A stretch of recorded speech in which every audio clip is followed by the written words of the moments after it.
I was in a partnership meeting once, had been invited by the facilitator of the partnership to sit in the back and advise him on the process. This was the first time he had brought people together. It was a big meeting. Really important people group, very strategic. I'm happy to say there's a wonderful partnership going there and wonderful things have happened. But in that meeting, we came just to the brink of disaster. They had been working for several hours. They had talked about the history. They had talked about the context of the people group. They were talking about a whole range of issues. And in the middle of this, some guy stood up and said, "Why in the world are we talking about this, all this stuff? We're not getting anywhere.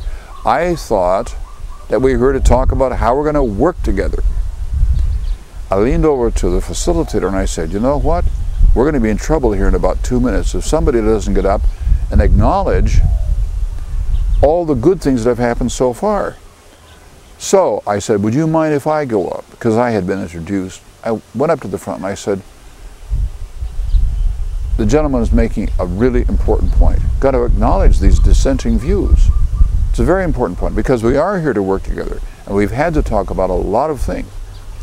But can I take just a moment and recap and see whether or not you agree where we actually are in this process?"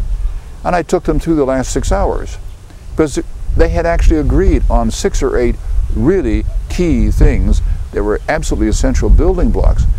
Well, when I went through this is what we did. Do you agree? How do you feel about that? Yes. How about this? We went through these 5 or 6 things they had agreed on.